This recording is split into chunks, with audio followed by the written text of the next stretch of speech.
이번 철도 산업 발전 기본 계획 내에서 안전 분야를 주로 이제 연구를 했고요. 그래서 저의 그 연구 제목은 철도 안전 패러다임의 전환을 위한 대안 모색이라고 일단은 잡았습니다. 여기 나와 있는 제목처럼 우선은 이제 그 안전 패러다임이 무엇인지를 제가 검토할 거고요. 그 다음에 안전 패러다임이 철도라는 산업 내에서 어떻게 구체화되어 왔는지 이걸 주로 이제 보게 될 겁니다.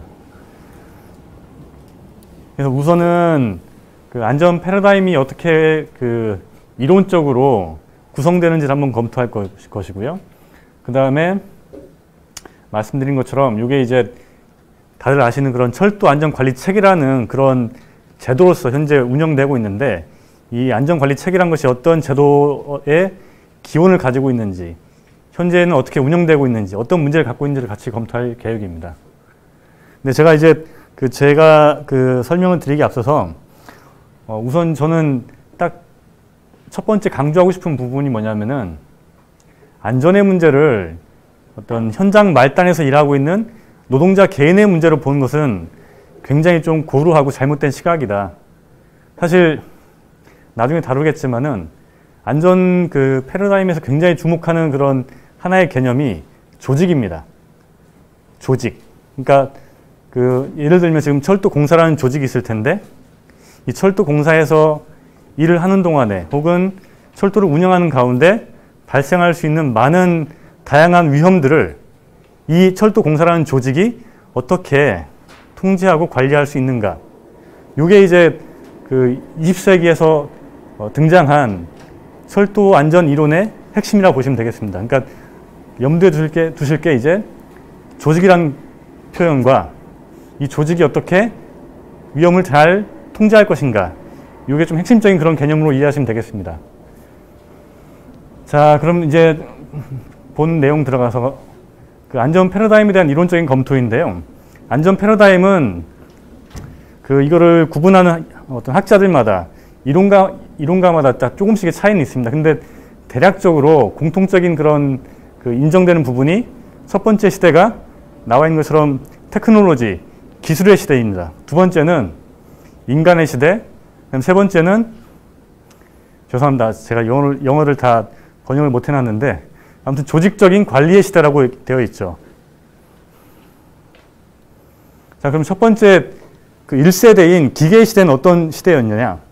이 기계의 시대는 대략적으로 이제 한 200년 정도, 그러니까 산업혁명이 시작된 후부터 1970년대 중반까지를 대략 이 기계의 시대라고 보고 있습니다. 이 기계의 시대에서는 안전을 담보하고 안전을 우리한테서 보장할 수 있는 그런 가장 핵심적인 주체가 엔지니어였었습니다. 엔지니어, 공학자들.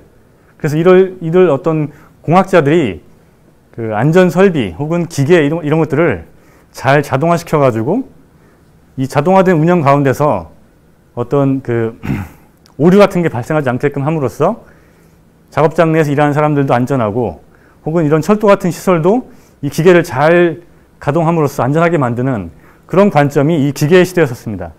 근데 이 기계의 시대에서는 약간의 좀 부정적인 측면이 나와 있는 인간의 객체화가 있습니다. 객체화란 뭐냐면은 인간을 마치 기계처럼 이 작업장 내에서 일하길 바라고, 인간이 어떤 주체로서 어떤 능동적인 어떤 행동들을 하지 않고 딱 주어진 매뉴얼만 지키면 된다는 관점이 이 기계의 시대에 인간을 바라보는 관점이었던 것이죠. 그래가지고 이 기계의 시대에서는 노동자에 대한 통제와 엄격한 규율이 굉장히 번성했던 그런 시대였습니다. 여러분 아시는지 모르겠지만은 프레드릭 테일러라는 사람이 있습니다. 테일러라는 사람이 이전에 인간의 동작을 공장 내에서 어떻게 가장 최적화해가지고 어떤 최대한의 어떤 생산성을 뽑아낼 것인가를 연구했던 그런 사람인데요. 이 테일러가 인간의 어떤 컨베이어 벨트 속에서 모든 행동들을 초단위로 다 쪼개가지고 분석을 해가지고 인간 작업자가 어떻게 일을 해라라는 그런 어떤 매뉴얼을 만들어가지고 배포한 사람이기도 합니다. 그러니까 그 말은 뭐냐면은, 인간 노동자는 그 작업장 시스템이 굴러가는 데 있어서 가장 최적의 어떤 움직임을 보임으로써 더 이상은 그 시스템에 저해가 되지 않는 그런 방식으로 일을 해라라는 게 이 테일러주의 관점이 있던 것이죠. 그 말은 뭐냐면 인간 노동자는 어떤 창조적인 사고를 할 필요 없이 딱 주어진 매뉴얼, 딱 주어진 규칙만 잘 지키면 된다는 게 이 기계 시대의 논점과 같이 테일러주의가 만나는 그런 지점이었던 것입니다. 자, 이런 시대가 지나서 두 번째 이제 시대는 인간의 시대라고 해가지고요. 아무리 그 기계에 의한 어떤 자동화를 하더라도 결국 기계를 운영하는 것은 사람이기 때문에 어떤 사람의 실수에 의해 가지고 늘 어떤 사고는 도사리고 있다. 발생할 수 있는 그런 소지가 있다는 그런 관점 속에서 결국 이제 기계만으로는 안 된다. 그러면은 우리가 어떻게 할 것이냐.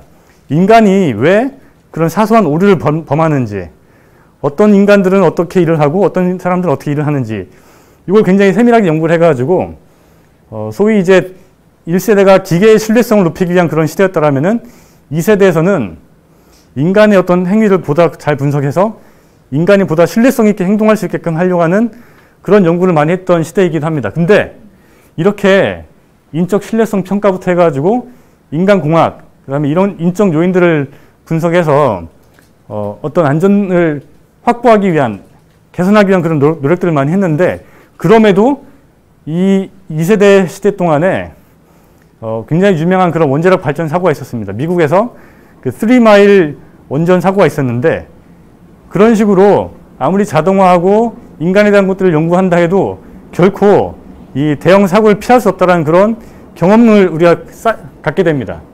결국 이런 어떤 과정 속에서 세 번째 그 안전 패러다임이 등장하게 되는데 세 번째 안전 패러다임은 대략적으로 제가 지금 1980년대 중반이라고 썼긴 했는데 사실 이 문제의식이 싹튼 것은 1970년대 중반부터 이미 싹트기 시작했었고 이제 본격적으로 이제 이 3세대 패러다임이 어떤 안전관리의 주축으로 등장하기 시작한 것이 이 시기였습니다.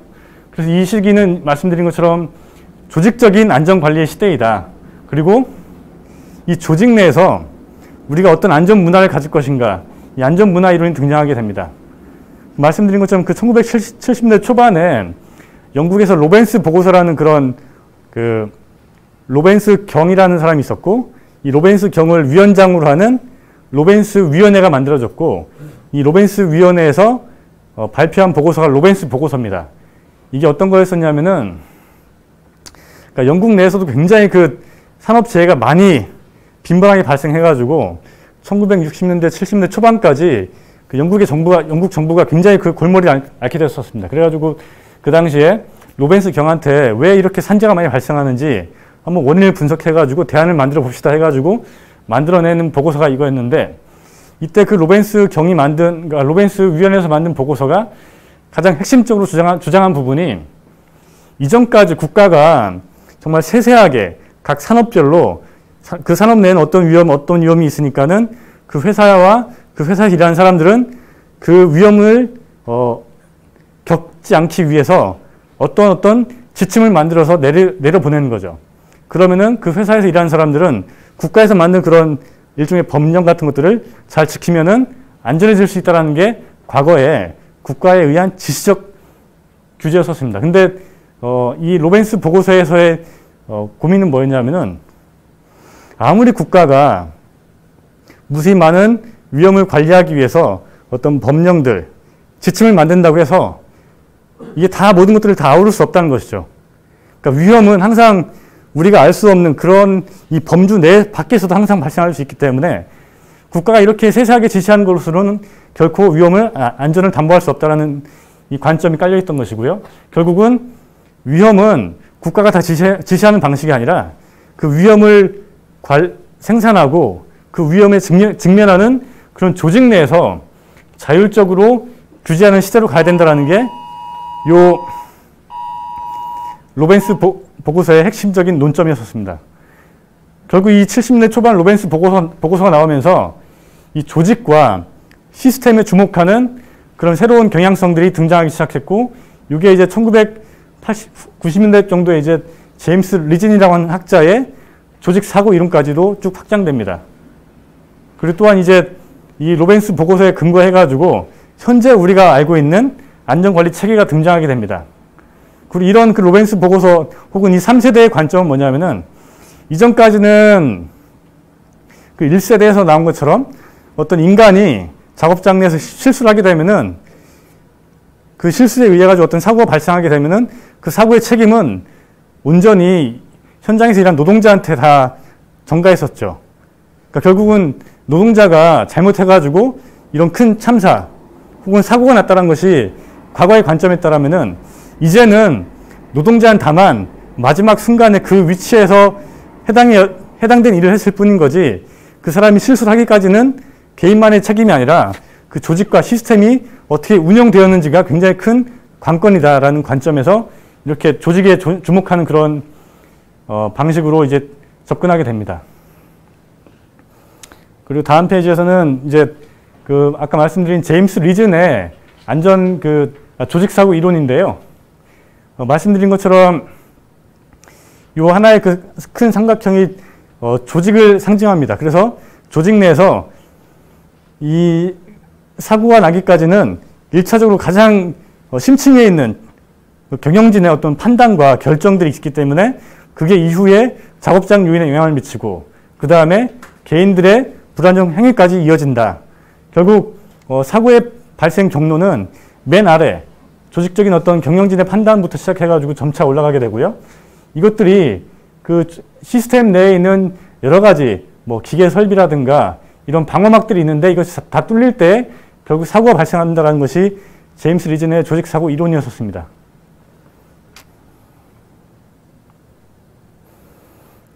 다음으로 이제 우리가 좀 더 구체적으로 안전관리 체계라는 것이 어떻게 등장했는지를 한번 보겠습니다.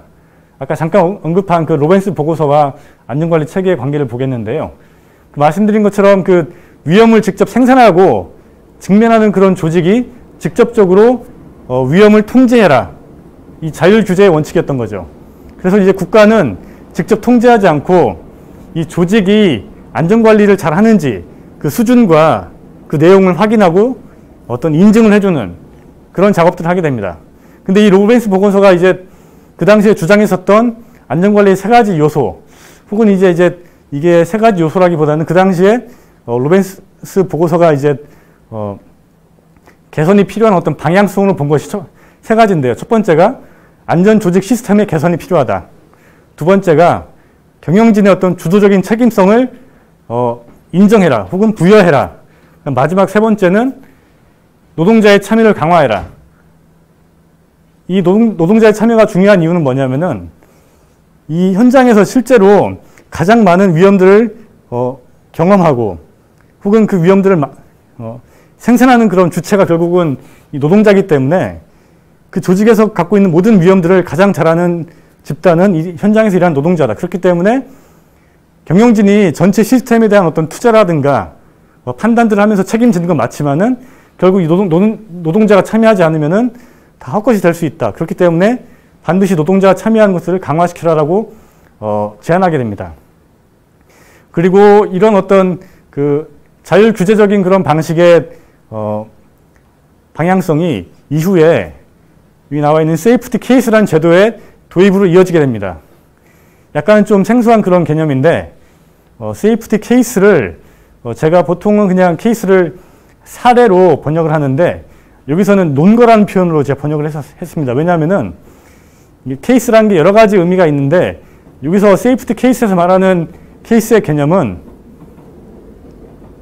여기 두 번째 줄표에 나와 있는 것처럼 어떠한 자신의 주장을 입증하기 위한 어떤 논거를 의미할 때 이 케이스라는 표현이 쓰입니다. 그래서 이 안전 논거라는 제도는 뭐냐면은 하나의 조직이 자신들이 만드는 그런 다양한 위험들을 적절하게 관리하고 있음을 입증하는, 논증하는 어떤 문서화된 어떤 전체 세트를 안전 논거라 보시면 되겠습니다.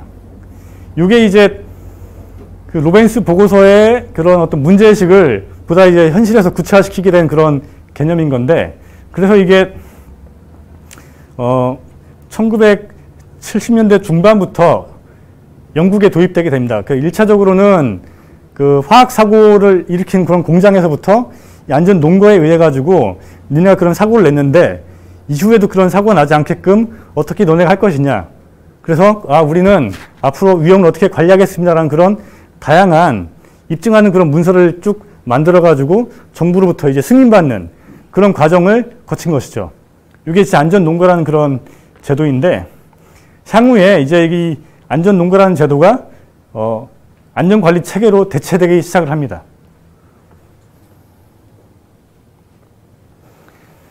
이런 영국 사회의 그 안전제도의 변화 속에서 철도 안전관리 체계를 이해하시면 좋을 것 같은데요. 저희가 지금 철도에서 사용하고 있는, 많이 알고 있는 안전관리 체계는 사실상 이제 영국 철도에서 시작을 하게 됩니다. 그 영국 철도가 1990년대 초반에 그 당시에 영국의 보수당 정부가 이전까지 있었던 그 영국 국철, 그러니까 브리티시 레일을, 그러니까 국영이었었던 브리티시 레일을 민영화시킨다는 그런 계획을 발표하게 됩니다. 이렇게 민영화시켰을 때, 근데 그 보수당 정부가 고민이 생긴 거예요. 만약에 이걸 민영화시키면은 이전까지 그나마 국철에 의해 가지고 안전을 담보했었는데, 민영화된 다음에 이 전체 시스템이 다 깨지면서 질서가 다 달라지는데 어떻게 안전을 담보할 수 있을까? 그런 고민 속에서 영국 보수당 정부가 이 영국의 또 다른 그런 정부위원회인 보건안전위원회한테 이 어떤 일종의 연구 발주를 한 거죠. 이제 철도가 민영화될 텐데 민영화된 환경 속에서 어떻게 하면은 철도 안전을 우리가 담보할 수 있을까? 한번 거기에 대한 연구를 해달라 해가지고 저 보건안전위원회가 이제 보고서를 제출하게 됩니다. 이 보건안전위원회의 보고서는 어떤 내용이냐면은 이 보건안전 분야의 관리체계, 그러니까 조직을 중심으로 한 그 관리체계를 참조해서 철도 운영사의 안전농가 제도를 도입하자라고 권고하게 됩니다. 그리고 이 권고한 그대로 철도안전법, 영국의 철도안전법이 1993년도에 만들어지게 되고 그 이후에 안전농가를 시행하기 위한 시행령이 발표됩니다. 결국은 이제 아까 말씀드린 것처럼 이 새롭게 이제 민영화된 그런 기관들이 철도 네트워크에 진입하는 그런 상황에서 각각의 민영화된 그런 회사들이 자신들의 그 회사에서 벌어지고 있는 다양한 위험들을 어떻게 통제하고 관리한다는 그런 내용들을 담은 안전 농가를 통해 가지고 이제 국가한테 승인받는 그런 과정이 이어지게 된 거죠. 그리고 이후에 이런 어떤 그 흐름 속에서 2004년도에 이후에 철도 안전 지침이 발표됩니다. 이 이후의 철도 안전 지침은 안전관리 중심의 그런 대책을 담고 있습니다. 이 안전관리라는 그런 표현이 사실상 여기 영국의 안전농가랑 거의 유사한데, 그리고 이후의 그 철도 안전 지침은 안전관리 체계에 대한 어떤 그 승인 과정과 그리고 절차 이런 것들이 많이 나와 있고, 그리고 안전문화를 강조하고 있고, 세 번째로는 그 작업장 내에서 노동자의 수평적인 참여를 담고 있습니다. 그래서 이런 어떤 철도 안전 관리 체계가 쭉 이제 도입이 되는데, 제가 보기에 철도 안전 관리 체계에서 또 다른 중요한 어떤 한 축은 안전 문화라는 그런 개념입니다. 그래서 이제 철도 안전 관리 체계가 행정적인, 관료적인 그런 제도로 전락하지 않게끔 하기 위해서는 그 조직 내에 있는 구성원들이 다 함께 참여하는 안전 문화가 필요하다. 그래서 이런 어떤 주장을 할 수가 있는 것이죠. 좋은 안전 문화 없이는 안전 관리 체계가 있을 수 없다는 것이죠. 아무튼 이러한 어떤 관점 속에서 이 철도 안전 관리 체계가 쭉 이제 세계적으로 확산되게 됩니다. 말씀드린 것처럼 영국은 1994년도에 도입을 했고, 이후에 캐나다가 2001년도, 그 다음에 유럽은 2004년도, 그 다음에 호주가 2006년도부터 이 안전 관리 체계를 실제 법령화하는 그런 과정을 거치게 됩니다. 다음으로 아까 잠깐 말씀드린 안전문화인데요. 이 안전문화 역시 이 연구에서는 굉장히 중요하게 여기고 있습니다. 안전문화는 보통 이제 저희가 쉽게 말하기로는 그냥 뭐 캠페인 혹은 뭐 구호라든가 뭐 아무튼 뭐 질서를 잘 지키자 이런 표현들로 대충 아실 텐데, 근데 이제 서구에서는 안전문화를 그런 추상적인 걸로 보지 않고 보다 현장에서 조직 내에서 안전을 잘 관리하는데 유용한 그런 개념적인 방식으로 접근하게 됩니다. 첫 번째 안전문화의 지표의 하나는 경영진의 안전 리더십입니다. 그래서 경영진이 작업장 내에서 얼마만큼 자신들의 어떤 안전 의지, 안전 몰입도를 잘 표출하고 이것들을 문서로서 전체 구성원들한테 보여주고 있는가, 이게 중요한 것이고요. 다음으로는 현장과 경영진 사이에 굉장히 원활한 소통이 필요하다. 그래서 조직 내에 있는 무수히 많은 다른 어떤 위치에 있는 사람들이 자신의 위치에서 경험하는 그런 안전에 대한 어떤 의견들을 잘 전달할 수 있는 그런 조직이 필요하다는 게 두 번째고요. 그럼 세 번째, 앞에랑 좀 유사한 내용인데, 모든 그 위치에 있는 노동자들이 의사결정에 참여하고 아이디어를 낼 수 있게끔 해라. 그리고 네 번째로는 사고를 겪은 다음에 그 사고를 그냥 흘려보내지 말고 그 사고가 어떤 이유 때문에 발생했는지를 조직적으로 학습하는, 그런 사고로부터 학습하는 문화가 필요하다. 그다음 마지막 다섯 번째는, 이게 좀 중요한 표현입니다. 그 사고의 책임이 결코 개인에 있지 않고 조직에 있음을 받아들여라. 그리고 이 조사하는 그런 모든 목적은 그 현장에 있었던 그 사고 유발한 노동자를 비난하거나 보복하기 위한 목적이 아니라 반드시 다음번 사고를 예방하기 위한 목적에서 이 조사 활동을 해라라는 그런 어떤 그 문화적인 특성들을 보여주고 있습니다.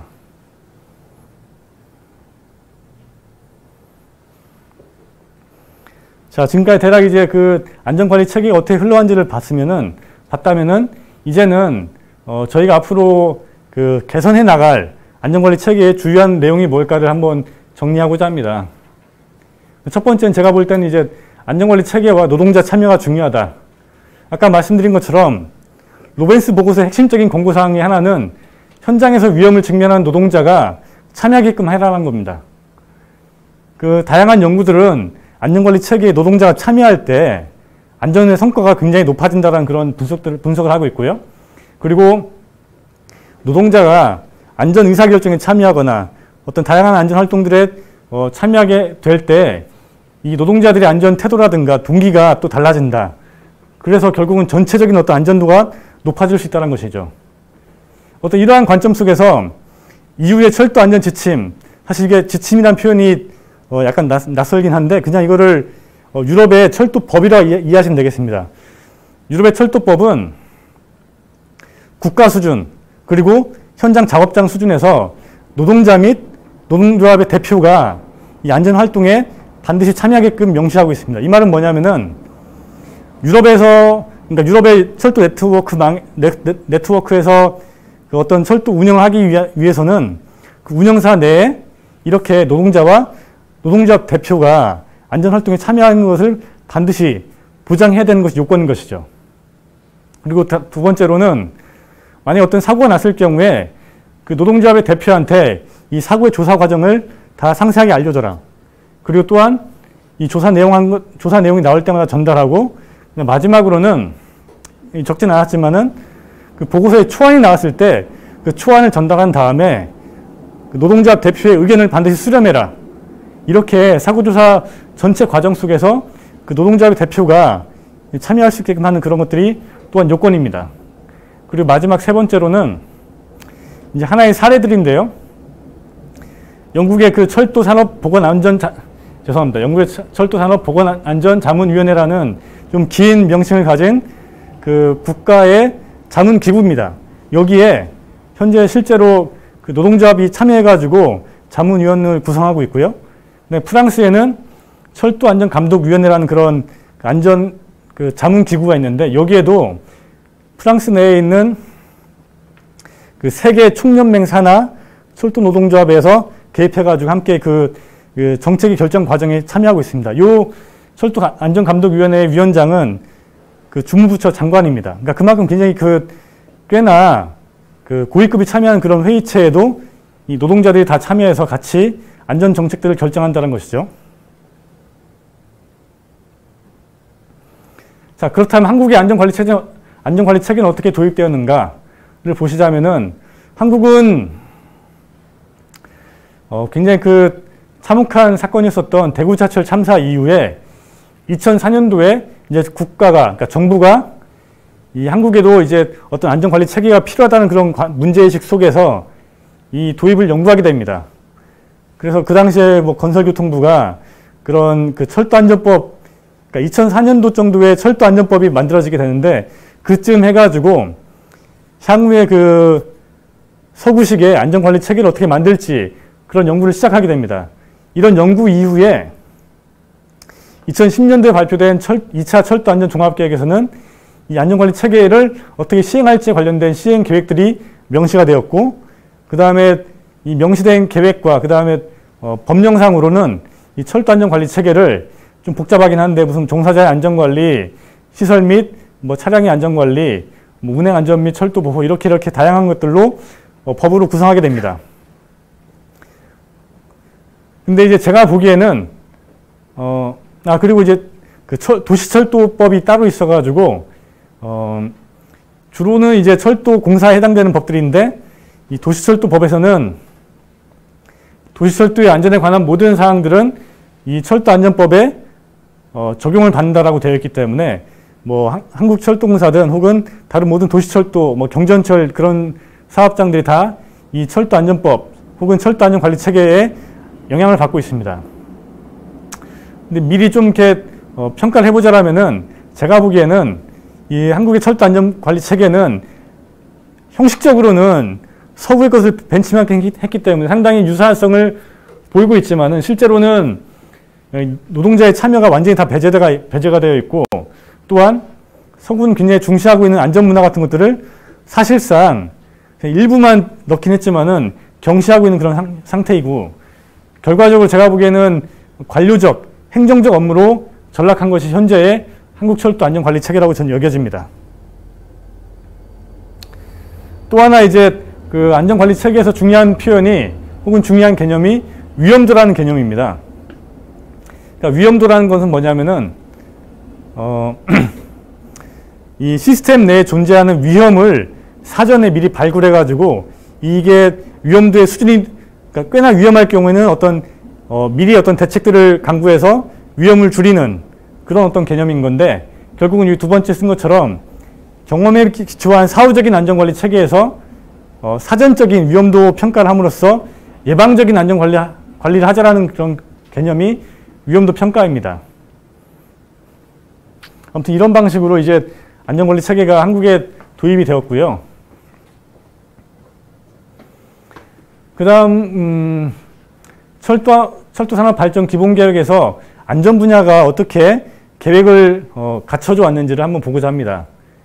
1차 산업발전기본계획은 2006년도부터 5년 단위였기 때문에 2010년까지를 주기로 해서 이제 계획을 수립했는데, 사실 이제 1차, 2차, 3차 모두 제가 보기에는 약간씩의 그러니까 약간씩의 그 미세한 부분만 바뀌었지 어떤 큰 줄기, 큰 레파토리는 굉장히 유사성을 보이고 있습니다. 자, 그게 첫 번째 뭐냐면은 철도 안전의 핵심적인 위험 요인으로서 어떤 기계나 시설보다는 인적인 과실을 주목하고 있습니다. 아까도 제가 이제 그 과거에 낡은 어떤 안전 패러다임이 개인 노동자한테 책임을 전가하는 것라고 말씀드렸는데, 1차 기본계획에서는 인적 과실이 어떤 핵심적인 안전의 위험 요인이라고 딱 천명하고 있고요. 그리고 조직, 어떤 시스템적 유발 요인은 고려하지 않고 개인한테 책임을 전가하는 그런 게 상당히 많이 눈에 들어옵니다. 그리고 인적 과실에 대한 개별적인 혹은 통제적인 관리가 많이 담겨져 있고, 그러니까 인간은 계속해서 이제 실수를 하니까는 인간은 계속해서 통제하고 뭐 처벌하고 하는 것들이 기본적인 관점이고, 그 외에 차량과 시설들은 다 자동화시키거나 혹은 노후화된 것들을 교체함으로써 개선함으로써 안전을 관리한다는 그런 관점이 1차 계획에 다 녹아져 있습니다. 2차 계획은 그 기존 하드웨어 투자, 이제 기술적인 어떤 개선을 말하는 거겠죠. 기존 하드웨어 투자로부터 소프트웨어 투자로 바꾼다라는 게 2차 계획에 등장하게 됩니다. 이때 이제 이런 계획이 등장한 이유는 이전까지 이제 준비를 해왔던 이 안전관리 체계를 실제 도입하고 이제 사업장들로부터 인증을 받게 되는 그런 과정을 거치게 되었기 때문에 이 이제 표현이 등장하게 되는 것이죠. 근데 이런 표현이 나오긴 했지만 여전히 2차 계획에서도 인적 과실 방지를 위한 노동자 교육의 강화라는 것들이 부각되어 있고요. 그리고 일부 내용 가운데 그 종사자의 의견을 수렴한다는 표현도 등장하지만은 여전히 조직 내 안전 문화에 대해서는 관심이 없는 게 2차 계획이었습니다. 세 번째, 3차 계획을 보시면은 이건 이제 2006년도부터 죄송합니다. 이게 연도가 지금 안 바뀌었네요. 2016년도부터 2020년까지인데 주요한 내용들이 뭐 이렇게 첫 번째에 나와 있는 것처럼 뭐 재난 및 보안 대응 역량 강화, 인적 오류 최소화, 뭐 시설의 안전성, 뭐 차량의 생애 주기 관리 강화, 뭐 이렇게 쭉 나와 있는데 마지막 주목할 부분이 이제 철도 사고의 책임성 강화입니다. 그러니까 대부분 내용의 관점은 1차, 2차가 다 유사한데 이 3차가 약간 좀 더 특이한 부분은 1차하고 2차에 비해서 좀 더 이 직원들에 대한 어떤 처벌을 강화한다라는 그런 징벌적인 내용이 많이 포함되어 있었습니다. 또한 이제 조직의 CEO에 대한 어떤 책임을 강화시킨다. 그리고 운영기관에 대한 처벌 및 과징금을 강화해가지고 어쨌든 3차 계획은 전반적인 내용이 처벌과 징계 이런 것들을 많이 다 점철되어 있는 그런 계획이었습니다. 이렇게 3차 계획에서는 현장 노동자 혹은 뭐 경영진한테 여러 가지 징계하겠다는 그런 표현과 실제 내용들이 많이 있었는데 반면에 제가 아까 그 제임스 리진의 어떤 조직사고 모형을 보여드렸었는데 전체 조직 내에서 가장 중요한 어떤 결정을 내리고 있는 이 국토부의 안전관료들 과연 이 사람들은 어떤 책임을 질지에 관련돼서는 전혀 그런 내용들이 언급이 되고 있지 않습니다. 결국 제가 보기에 국토부의 안전 담당자들의 안전 철학은 한 번도 제대로 사회적으로 어떤 비판을 받지도 않았었고 그리고 그렇다 보니까는 철도의 안전 정책은 유사한 내용이 계속 반복되고 있는 그런 형국이다라고 말할 수 있겠습니다. 자, 다음으로는 실제 이제 한국 철도의 안전관리 실태를 그러니까 지금까지 쭉 봤던 그런 내용에 비춰봐서 한번 정리를 해봤습니다. 첫 번째는 노동자 배제적인 안전관리 체계이다. 현재 그 철도안전법이든 철도안전법 밑에 있는 뭐 시행령, 시행규칙 어디에도 그 노동자 참여에 관련된 그런 조문이 다 빠져 있습니다. 그리고 어떤 한국 사회의 사회적인 분위기 때문에 그런지 이 철도에 있는 노동조합들이 안전정책에 참여한 것에 대해서 굉장히 부정적이죠. 어쨌든 이렇게 로벤스 보고서의 가장 핵심적인 부분은 안전을 직접 위험을 직접 경험하는 사람들이 참여할 때 그 조직이 안전해진다는 그런 논리였었고 사실 이 논리가 현재 모든 세계에서 하나의 공리가치 그러니까 정말로 이거는 뭐 바꿀 수 없는 어떤 하나의 사실로서 받아들이고 있는데 반면에 한국은 여전히 이 현장 노동자를 인정하지 않는 것이죠. 그렇기 때문에 제가 이제 인터뷰했었던 많은 현장에 있는 노동자들은 이 철도 안전 관리 체계를 아예 잘 모르거나 혹은 알더라도 어떤 자신들의 업무를 감사하기 위한 그런 제도로서 이해하거나 혹은 통제 기제로 여기고 있었습니다. 이렇게 현장 노동자들을 안전의 객체가 아니라 주체로 세우려는 그런 노력이 거의 전무한 것이 한국 철도의 현실이고요. 결과적으로 현재 안전관리 체계는 현장과 혹은 현장 노동자가 괴리된 채 행정적, 관료적인 그런 어떤 제도로서 운영되고 있다는 그런 한계를 보이고 있습니다. 두 번째는 정시 운행 관행의 문제입니다.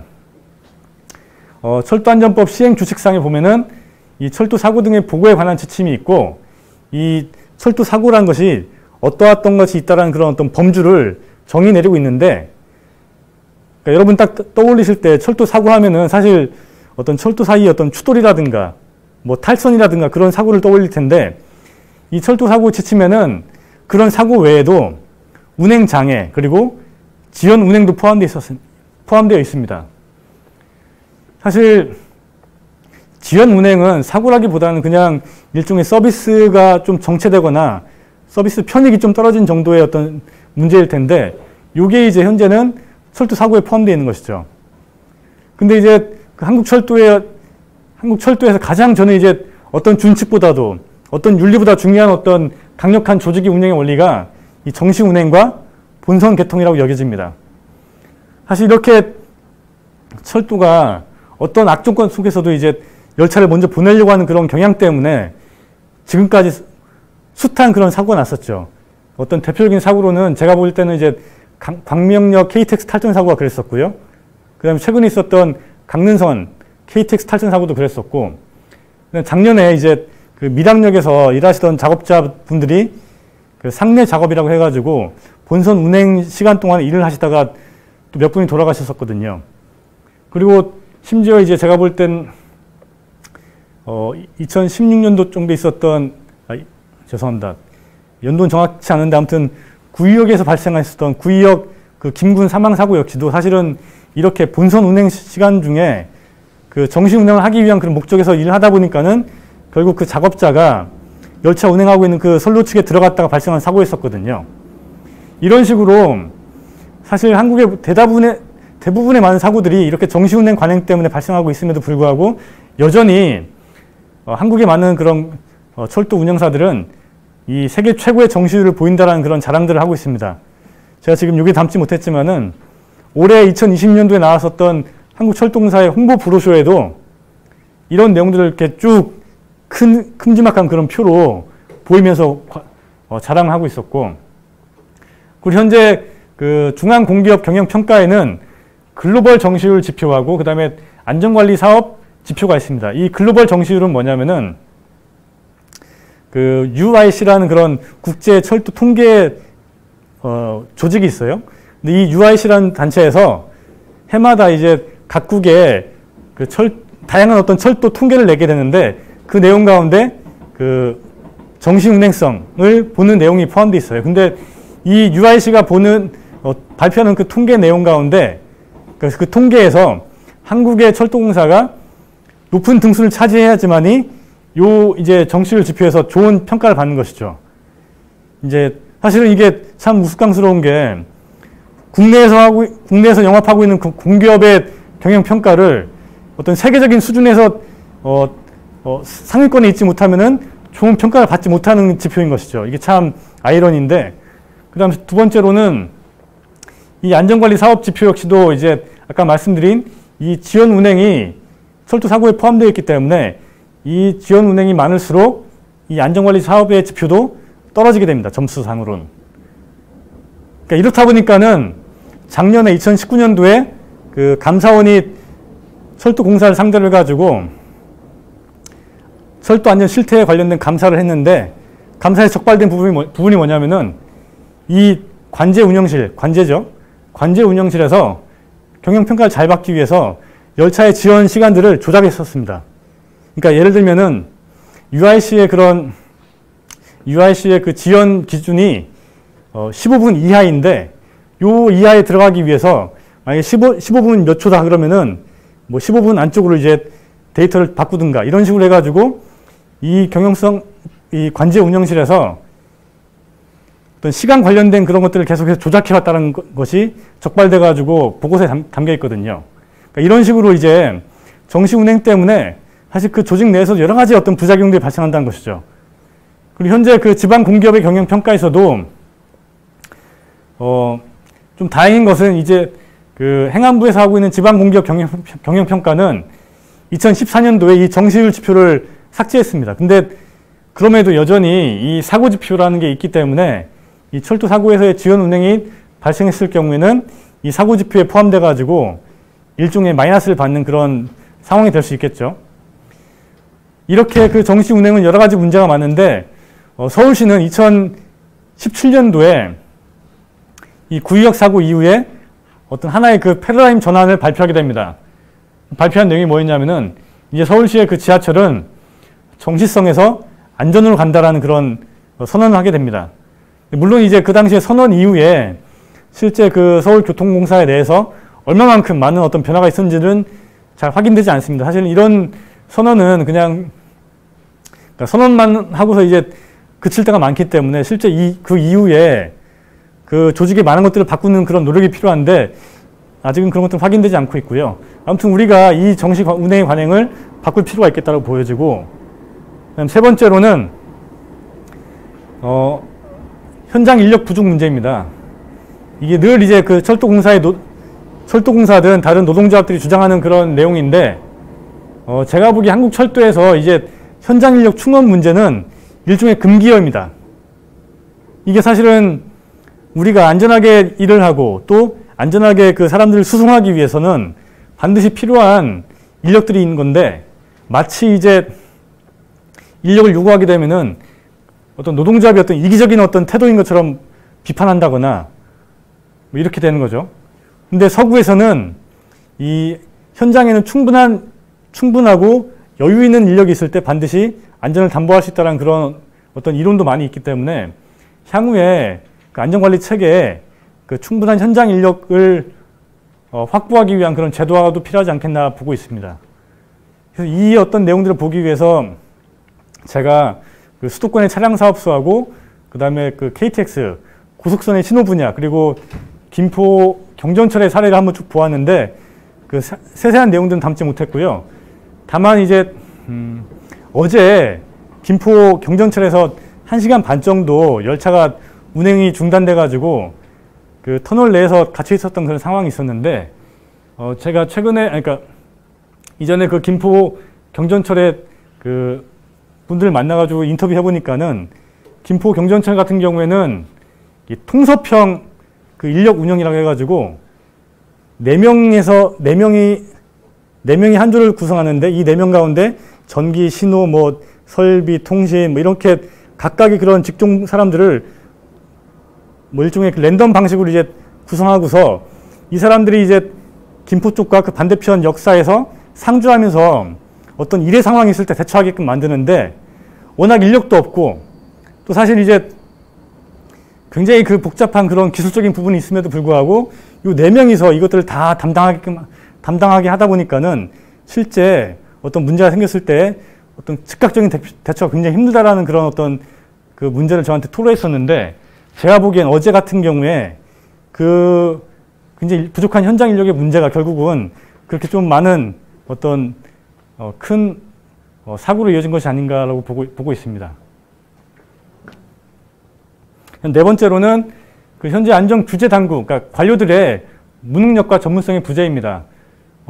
현재 한국의 안전 패러다임을 가장 크게 좌우한 사람들은 제가 보기에는 이 국토부의 관료들인데 이 사람들이 여전히 과거의 낡은 패러다임 속에서 살고 있다 보니까는 현재 세상이 어떻게 돌아가는지를 모르고 늘 잘못된 정책을 만들고 현장에 내리다 보니까는 현장에 계속 문제가 생기는 그런 게 반복되고 있습니다. 그래서 이들에 대한 어떤 사회적인 제어가 필요하고 그래서 향후에는 이 전문성이 없는 관료들을 어떻게든 좀 바꾸기 위해서 그러니까 유럽과 미국과 같은 형태의 독립적인 안전 규제 기구가 필요한 것이 아닌가 이렇게 판단을 하고 있습니다.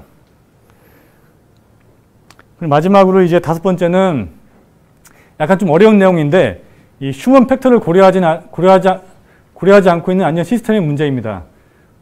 철도는 제가 표현하기를 이제 사회 기술 시스템이라고 보고 있습니다. 뭐냐면은 사회적인 것들, 인간적인 부분과 기계가 함께 만나는 그런 통합적인 시스템이다. 그렇기 때문에 인간은 안전 관리에서 항상 중심에 있어야 되고 인간의 지적인 육체적인 활동이 다 관련되어 있기 때문에 이 인간과 기계 사이의 어떤 인터페이스라든가 인간의 역할들을 끊임없이 연구하면서 잘 하기 위한 그런 준비가 필요합니다. 근데 이제 한국은 거의 이런 게 잘 안 되어 있죠.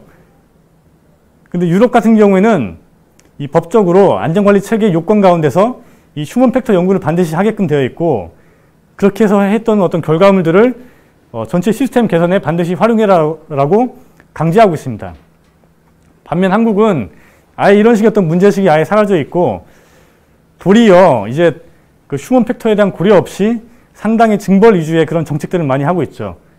제가 그 보고서에서는 이제 그 철도공사에 광역철도에서 발생하고 있는 정차역 통과 사고에 대한 어떤 좀 상세한 그런 어떤 사례를 담고 있는데 나중에 보고서로 보시면 되겠습니다. 자, 마지막으로 대안적인 그 철도 안전 계획의 모색입니다. 현재는 그 다 구체화된 내용은 아니지만은 대략 이 정도의 방향성을 보고 있습니다. 첫 번째는 국가정책 수준에서 노동자가 참여하는 안전 거버넌스를 만들어라. 두 번째는 국가 말고 이제 현장, 작업장 내에서 노동자가 참여하는 안전 거버넌스. 그리고 정시 운행에서 안전 운행으로 패러다임의 전환이 필요하다. 그리고 휴먼 팩터 연구 및 연구 결과를 반영한 시스템의 개선.